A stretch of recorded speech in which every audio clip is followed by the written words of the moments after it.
కలహాల సీమ కాకుండా, కొట్లాట సీమ కాకుండా ప్రేమ సీమ ఉండాలి. అన్ని కులాల మధ్య శెట్టి బలిజలు గాని, కాపులు గాని, మాలలు గాని, మాదిగలు గాని, క్షత్రియ సామాజిక వర్గం, వాడ బలిజలు, మత్స్యకారులు, అన్ని బీసీ వర్గాల్లో ఉన్న సంఖ్యాబలం లేని 127 కులాలందరికీ కూడా, ముస్లింలకి, క్రిస్టియన్ మతాన్ని పాటించే ప్రతి ఒక్కరికి కూడా ఇది అందరం అన్యోన్యంగా ఉండాల్సిన సమయం ఇది.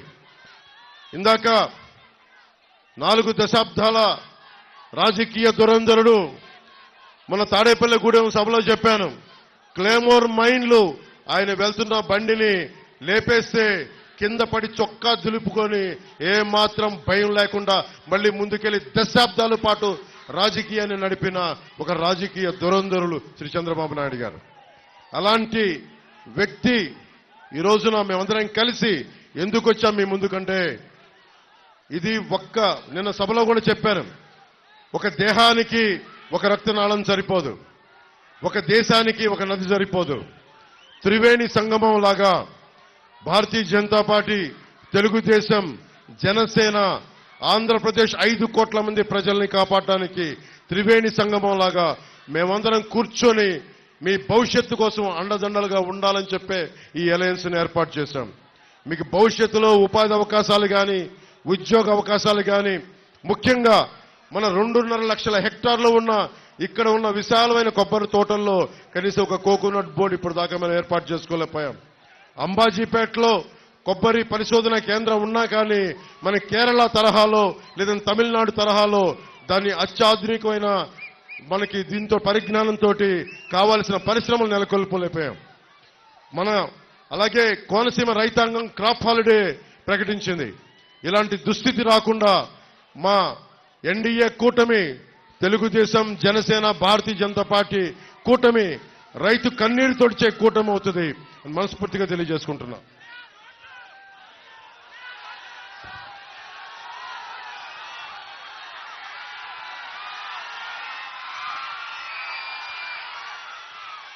ఈ సభకు వస్తున్నానని చెప్పగానే అందరూ నాకు ఒక విషయం గుర్తు చేశారు. మా చిట్టెన్ను అడుగుతున్నాడు, ఇస్తున్నానని చెప్పి స్థానిక ఎమ్మెల్యే చిట్టిబాబు గారు కూడా టికెట్ ఇవ్వని వ్యక్తి జగన్. దాదాపు 200 కోట్ల రూపాయలు హామీలు ఇచ్చి, ఆ హామీలు కూడా ఎలా ఇచ్చాడో, ఆ హామీలు కూడా ఏమిచ్చాడో మీకు తెలియజేస్తా ఉన్నా.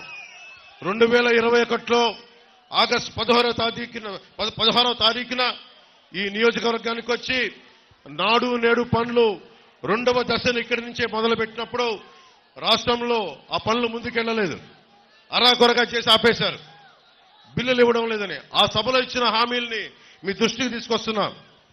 రేపొద్దున వైసీపీ నాయకులు వచ్చి ఎంపీగా కానీ, ఎమ్మెల్యేలుగా కానీ మన కోనసీమలో తిరుగుతున్న ఒకటి అడగండి, ఈ హామీల సంగతి ఏమైందని అడగండి. అప్పన్నపల్లి లిఫ్ట్ ఇరిగేషన్ ప్రాజెక్ట్ మంజూరులో 40 కోట్లు చిట్టన్న చెప్పాడు, నేను ఇస్తున్నానని చెప్పాడు. ఒక్క పైసా కూడా రాలేదు. ఈ ప్రాజెక్ట్ వస్తే 4000 ఎకరాలకి ప్రయోజనం కలిగేది. వెదురుపీడం కాజ్వే నిర్మాణం చేస్తామని హామీ ఇచ్చారు. ఇందాక గిడ్డి సత్యనారాయణ గారు చెప్పినట్టు వరద వస్తే ఈ ప్రాంతంలో గ్రామాలు మునిగిపోతా ఉన్నాయి.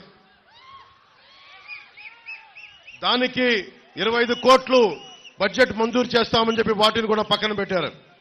2022 జూలై 6న గోదావరి వరదల సమయంలో ఊడిముడి లంక ఆ సమీపంలోని లంక గ్రామాల్లో జగన్ పర్యటించి అక్కడ ప్రజలకి గ్రామాలు నది కోత గురవుతున్నాయి, శాశ్వత పరిష్కారం చూపిస్తానని చెప్పి 30 కోట్లు ఖర్చు పెడతామని ఈ రోజుకి ఒక్క పైసా కూడా ఖర్చు పెట్టాల. 23 ఆగస్టు 8న గోదావరి వరదలు వస్తే వరదల నుంచి కోనసీమలో ఉండే తీర ప్రాంత గ్రామాలన్నింటికీ గట్లు పటిష్టం చేస్తామని చెప్పి 200 కోట్ల విలువైన హామీలు ఇచ్చారు. ఈ రోజుకి ఒక్క పైసా పని చేయలేదు.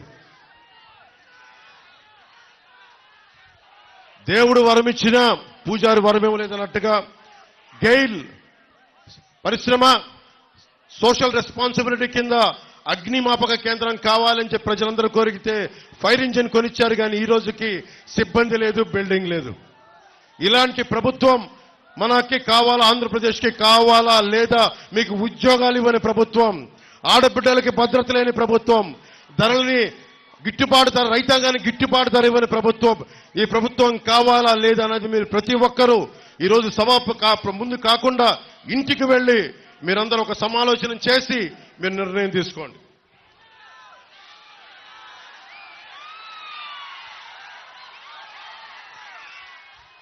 కోనసీమలో కొబ్బరి తోటని పెద్ద కొడుకు అభివర్ణిస్తారు. ఒక కొబ్బరి చెట్టు ఉంటే మా పెద్ద కొడుకని. అలాంటి కొబ్బరి చెట్టు ఒకప్పుడు నెలకి ఎకరానికి 1000 కాయలు వస్తే ఈ రోజున 200 కాయలు కూడా రాని పరిస్థితి, అరాకొర పరిస్థితులతోటి ప్రభుత్వం మనకి విధి విధానాలతోటి ఇంకా వెనకబడిపోయింది. అలాంటి కొబ్బరి రైతాంగానికి, వరి పండించే రైతాంగానికి మేమందరికీ మీకు అండగా ఉంటాం. నేను పిఠాపురం నుంచే పోటీ చేస్తున్నాను. నేను మీకు అందుబాటులో ఉంటాను. ఒకప్పుడు సర్ ఆర్థర్ కాటన్ మీకోసం ఎలా పనిచేశాడో మా కూటమిలోని ప్రతి ఒక్కరూ మేము అలా పనిచేస్తాం. మన డెల్టా ప్రాంతాలను కానీ, మన మెరక మెట్ట భూములు కానీ, మనకి కాలువలకి దూరంగా ఉండే పొలాలకు కూడా నిజంగా నీరు అందించాల్సిన అవసరం ఉంది. కనీసం 5 కోట్ల ఇరిగేషన్ శాఖ వాళ్ళకి ఇవ్వాల్సిన అవసరం ఉంది. ఎందుకంటే వాళ్ళకి లిఫ్ట్ ఇరిగేషన్ చేసి దూరంగా ఉండే పొలాలకి ఇద్దాం డబ్బులతో 5 కోట్లు కూడా రిలీజ్ చేయలేకపోయారు. సొంత డబ్బులతోటే పాపం రైతాంగం కష్టపడతా ఉంది. ఇలాంటి పరిస్థితుల్లో ఉండే రైతాంగానికి మేమందరం భద్రత తీసుకొని అమలాపురం తర్వాత కోనసీమ, అమలాపురం పార్లమెంట్లో ఉండే రైతాంగాన్ని సమూలంగా ప్రతి ఒక్కరికి కూడా మేము మీకు అండదండలుగా ఉంటాం. మేము మీకు రక్షిస్తాం. మిమ్మల్ని మీ అందరికీ అండదండలుగా ఉంటామని తెలియజేస్తా ఉన్నాం.